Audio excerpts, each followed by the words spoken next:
Hai semua, di video kali ini saya akan membahas tentang satu aksi korporasi yaitu buyback.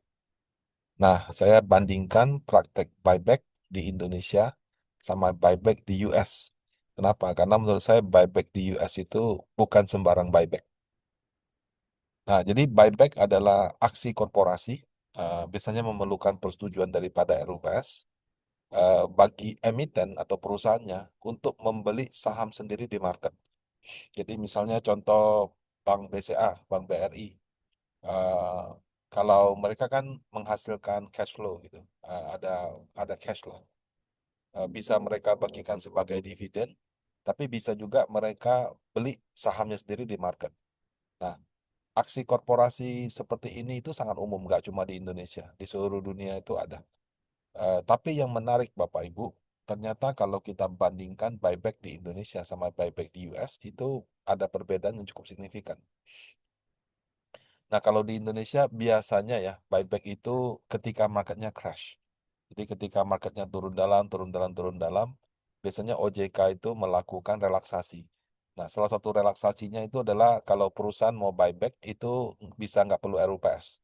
Biasanya sih ada apa namanya nominalnya sih kalau sampai dengan sekian persen boleh, tapi kalau di atas sekian persen mungkin harus RUPS. Jadi intinya kalau market crash supaya harga sahamnya balik lagi gitu kan dihimbau orang investor untuk beli. Nah, salah satu yang dianggap punya eh, apa dana cukup signifikan tuh ya adalah perusahaan itu sendiri. Jadi ibaratnya perusahaan ya udah kalau saham crash menurut kamu terlalu murah kamu buyback aja gitu.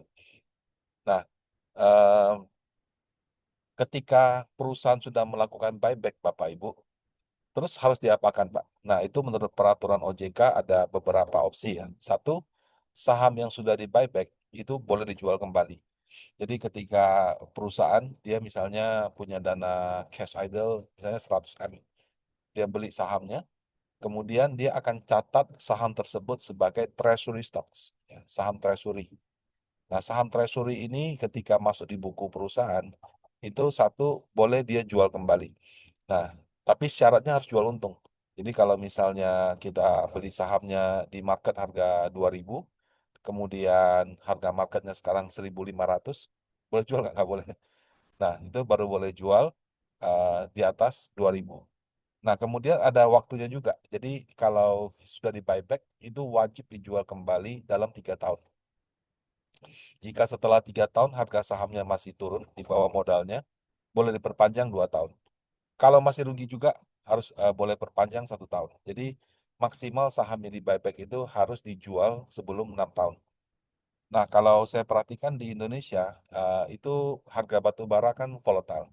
Ada good time, ada bad time gitu. Nah, PTBA itu termasuk yang rajin beli sahamnya sendiri waktu lagi bad time. Jadi mereka beli, beli, beli, beli. Kemudian setelah harga batu baranya bagus, mereka jual gitu. Nah, ini contohnya yang ini kejadian di tahun 2021. Pokoknya salah satu yang paling sering melakukan itu buyback terus dia jual itu PTBA gitu. Nah, yang kedua itu adalah ditarik kembali dengan cara pengurangan modal. Jadi kalau misalkan jumlah lembar saham yang beredar itu kan ada angkanya, misalnya 100 juta lembar.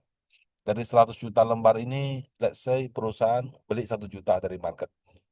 Nah, kemudian ketika 1 jutanya dia beli, entah karena harga sahamnya turun, entah karena dia ingin maksimalkan EPS perusahaan, earning per share perusahaan, maka yang dia lakukan itu dia adalah retire saham itu. Jadi dia tarik kembali pengurangan modal.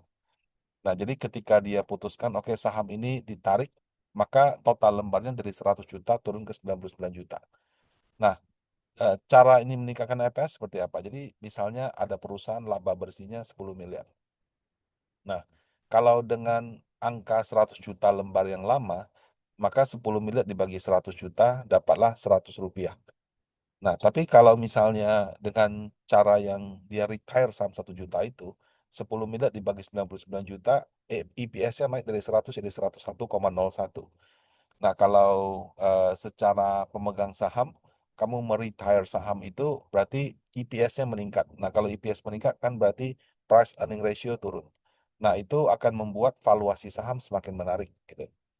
Nah, ini banyak dilakukan juga di US ya, terutama Warren Buffett gitu. Warren Buffett itu kalau misalnya cash perusahaannya kebanyakan, dia nggak tahu mesti diapakan, itu sahamnya dia buyback gitu.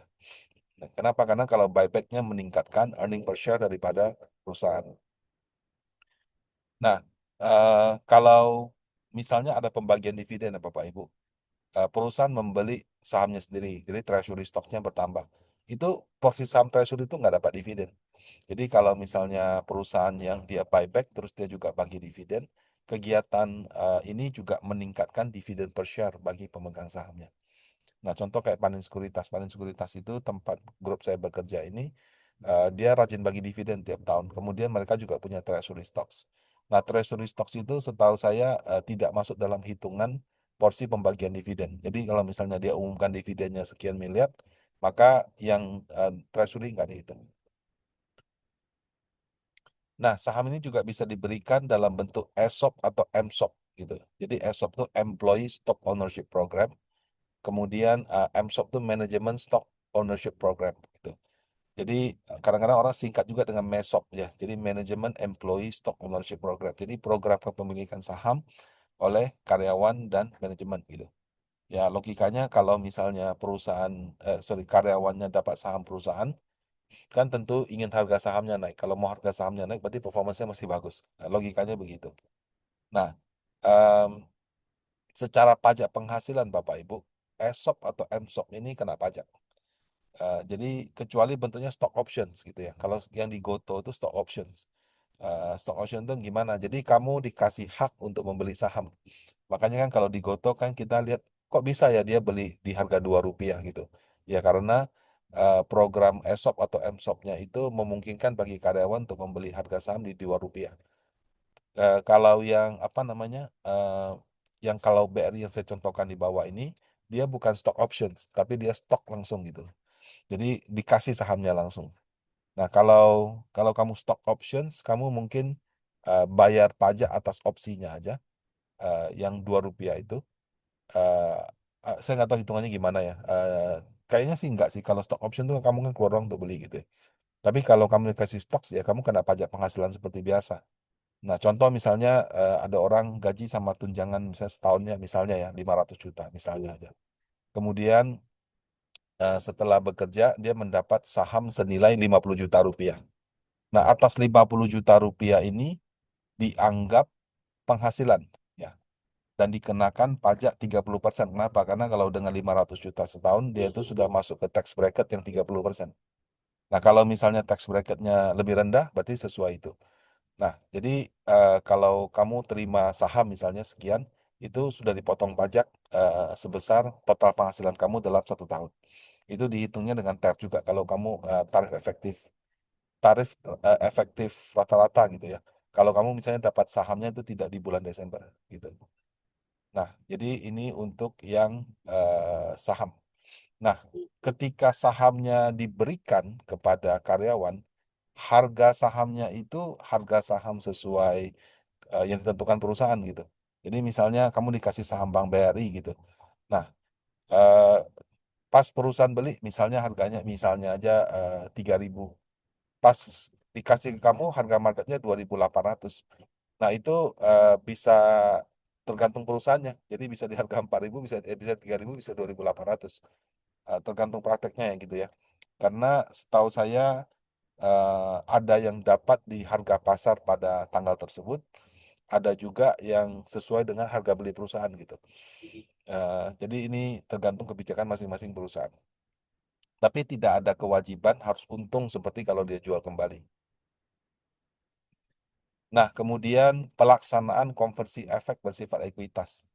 Nah, kadang-kadang ada yang namanya obligasi wajib konversi (OWK).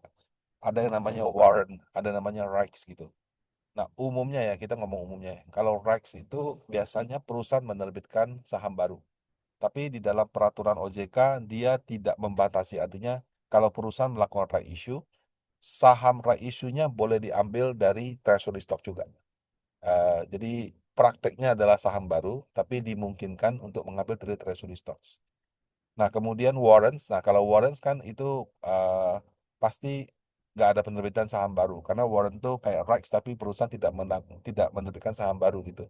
Nah, jadi untuk menebus warrantnya, jadi kalau misalnya kamu beli warrant kemudian kamu tebus, maka perusahaan itu dia beli saham treasury stock kemudian dia kasih dia ganti jadi menjadi saham yang kamu tebus dari warrant tersebut. Nah, kemudian untuk obligasi wajib konversi (OWK) itu juga dimungkinkan ya ketika obligasinya berubah menjadi saham, sahamnya itu diambil dari treasury stocks. Ya, bisa treasury stocks, bisa juga penerbitan saham baru seperti right issue atau private placement. Nah, atau cara lain yang mendapat persetujuan dari OJK. Nah, kalau ini berarti variasinya lain gitu. Nah, perusahaan di Indonesia umumnya sekali lagi ya, tidak semuanya. Umumnya itu melakukan buyback waktu marketnya lagi crash. Jadi dia beli, kemudian dia pegang untuk waktu tertentu, begitu harganya sudah balik dia jual gitu. Eh, itu umumnya gitu ya. Yang secara reguler beli nggak peduli crash atau tidak, biasanya untuk mesok gitu. Jadi ya karena harus kasih ke karyawan dalam bentuk saham kan, ini kan kebijakan. Kalau misalnya kebijakan perusahaannya adalah sekian persen dari remunerasi karyawan bentuknya saham, maka ya udah sahamnya itu nggak peduli harga naik atau turun, pokoknya pas lagi bagi ya udah ini ada sahamnya sekian persen gitu. Nah, saya terus terang belum menemukan contoh ya yang pengurangan modal. eh tapi pas di sini ada yang ngasih tahu, oh Pak, ini Adaro pernah, INTP pernah, wah terima kasih gitu. Memang jarang, tapi ternyata ada gitu ya. Nah, tapi ini yang di Indonesia, kalau di US itu sangat berbeda Bapak Ibu. Jadi US itu terutama perusahaan-perusahaan teknologi di Silicon Valley, mereka itu semuanya berawal dari startup gitu. Ya namanya juga startup kan nggak bisa kasih gaji gede gitu. Jadi yang mereka lakukan adalah mereka kasih gaji at some amount gitu, satu nominal tertentu. Kemudian mereka kasih saham. Ya, sahamnya bisa saham, bisa stock options. Jadi intinya kalau di US itu kalau kamu kerja di perusahaan startup itu pasti ada istilah vesting, vest atau apa, stock options. Ya itu karena kamu dapat sahamnya yang suatu saat bisa kamu jual atau suatu saat bisa kamu tebus seperti itu. Nah, em, perusahaan-perusahaan yang startup itu yang jadi besar banyak gitu. Ya, walaupun yang gagal juga ada ya. Jadi kayak Microsoft, kayak apa, mereka jadi besar. Ternyata setelah besar tradisi itu tuh masih berlanjut. Jadi perusahaannya dikasih sahamnya juga begitu. Nah, pertanyaannya apakah pemberian bonus saham ini kalau untuk perusahaan yang sudah TBK itu diambil dari treasury stock? Ternyata enggak Bapak Ibu. Jadi setelah saya baca-baca ya, Microsoft, saya baca-baca Nvidia. Jadi mereka tuh lebih memilih kalau dia kasih bonus saham, itu dia terbitkan saham baru. Jadi kayak apa, private placement seperti itu atau right issue gitu. Jadi setiap tahun tuh mereka kalau ada RUPES, mereka pasti minta salah satu agendanya mungkin ya. Apakah selalu atau enggak saya kurang tahu, nggak mengikutin. Tapi mereka akan meminta izin untuk menerbitkan saham baru sebagai bentuk dari bonus karyawan yang sudah vesting, yang sudah harus mereka terbitkan seperti itu. Nah, kalau menerbitkan saham baru itu lawannya daripada buyback. Kenapa? Karena kalau buyback itu menaikkan EPS, lembar sahamnya berkurang. Tapi kalau kamu menerbitkan saham baru, itu lembar sahamnya bertambah, jadi EPS-nya turun gitu. Nah, jadi buyback itu, sorry, kalau kasih bonus saham dengan cara penerbitan saham baru, itu efeknya berlawanan dengan eh, eh, buyback gitu. Nah, tapi di satu sisi, kamu kalau lihat si Nvidia, Microsoft, Google, waduh, itu profit marginnya luar biasa gitu. Jadi karena marginnya luar biasa, uang cashnya itu gede sekali, yang mereka lakukan, mereka rajin sekali melakukan buyback gitu. Nah, ini contoh ya di annual letternya Nvidia, jadi yang 2026. Jadi dia di 2026 dia kasih laporan. Di 2024 direksi, dewan direksi, board mereka sebutnya ya, board of directors mendapat persetujuan buyback tambahan 50 billion US dollar. 50 billion itu 900 T. Kamu beli bank BCA sekarang masih ada kembalian gitu. Nah, dari 50 billion itu di tahun 2025, jadi dia dapat persetujuan 2024, dia realize itu di 2025, itu 34 billion. Jadi dia lakukan buyback sampai 612 T. wah kalau di Indonesia buybacknya jumlahnya segitu, benar-benar kamu sudah bisa beli company itu. Nah, eh, kemudian untuk yang di tahun 2025, kan ini laporan 2026. Mereka mendapat persetujuan untuk buyback lagi 38,7 billion, yang tahun fiskal 2026 ini baru jalan 2-3 bulan ya. Karena kan annual letternya itu keluarnya di awal tahun. Itu 3,7. Nah, di sini disebutkan eh, uh, trading plan. Our share repurchase program aims to offset dilution from shares issued to employee. Jadi dengan jelas dia mengatakan, kenapa perusahaan melakukan buyback? Karena dia kasih karyawan bonus saham. Jadi karena dia kasih karyawan bonus saham, lembarnya bertambah. Jadi yang dia lakukan adalah dia beli sahamnya, beli buyback dari market supaya lembar sahamnya berkurang gitu. Nah, jadi ini yang dilakukan oleh perusahaan teknologi di US. Jadi mereka beli, kalau Warren Buffett mungkin dia menaikkan EPS ya. Tapi kalau misalnya yang perusahaan teknologi ini enggak, dia benar-benar meng-offset gitu. Nah, saya tidak tahu apakah mereka punya perjanjian dengan karyawan itu, sudah ada harga saham tertentu. Tapi kan sebenarnya dia tinggal buyback, dia kasih ke harga segitu. Tapi yang jelas mereka itu lebih ke meng-offset lembar saham yang dia terbitkan. Nah, ini nggak cuma praktik di Nvidia, Bapak Ibu. Ini juga dilakukan di Microsoft, dilakukan di Meta atau yang punya Facebook, dilakukan di Google sama teknologi raksasa lainnya. Nah, jadi ini eh, jadi kalau di US itu buyback itu sangat umum, karena mereka kasih bonus ke karyawan. Kemudian karena bonus ke karyawan itu mengurangi lembar, bukan karyawan aja termasuk direksinya ya. Nah, jadi dilakukan buyback supaya apa efek dilusinya itu bisa di counter gitu. Nah, yang menarik di 2026 ini kemarin ada artikel dari Bloomberg gitu ya. Mereka membahas tentang tren buyback di US gitu. Itu ternyata berkurang sangat signifikan. Nah, ini contohnya. Big tech disappearing artinya yang hilang gitu. Jadi contoh ini satu kuartal loh ya, satu batang satu kuartal. Alphabet itu Google, Meta itu Facebook, Microsoft sama Amazon itu mereka melakukan buyback itu dalam satu kuartal ya. Itu bisa 35-40 billion, atau kalau lagi sepi bisa 20 billion. Nah, jadi dalam 1 tahun mereka itu buyback 100 billion. 100 billion itu wow, ini 50 billion itu 900 T. Kalau 100 billion itu berarti 1.800 triliun.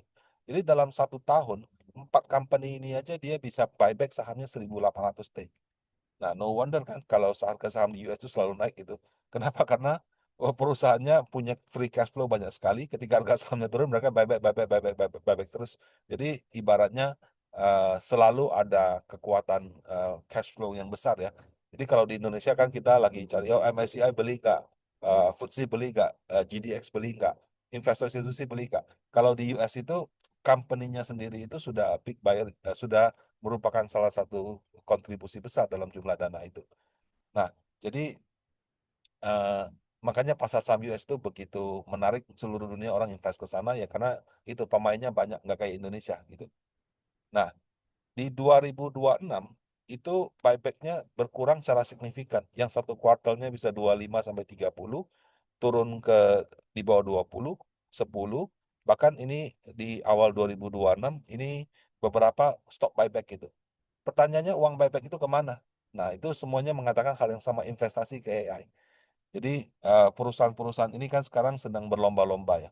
Karena kalau dulu kita search engine kita Google gitu kan. Sekarang orang sesuatu sudah pakai AI loh.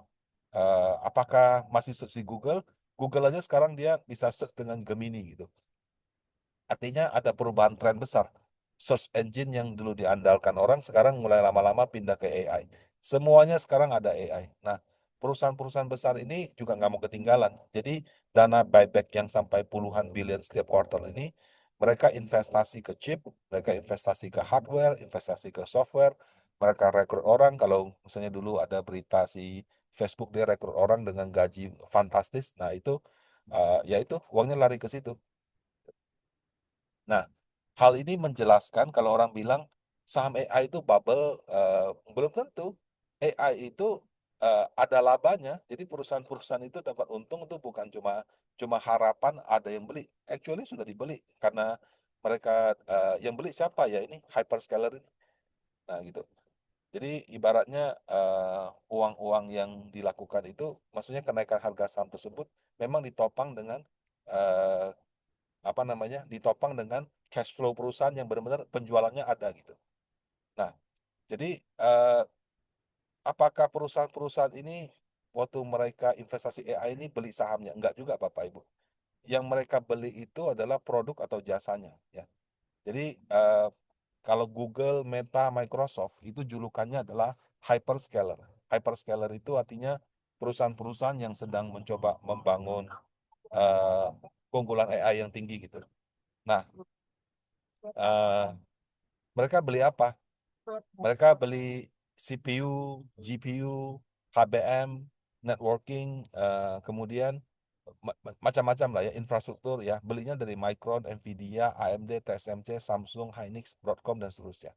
Nah, perusahaan-perusahaan ini juluki sebagai hyper enabler. Pakai dulu, Pak.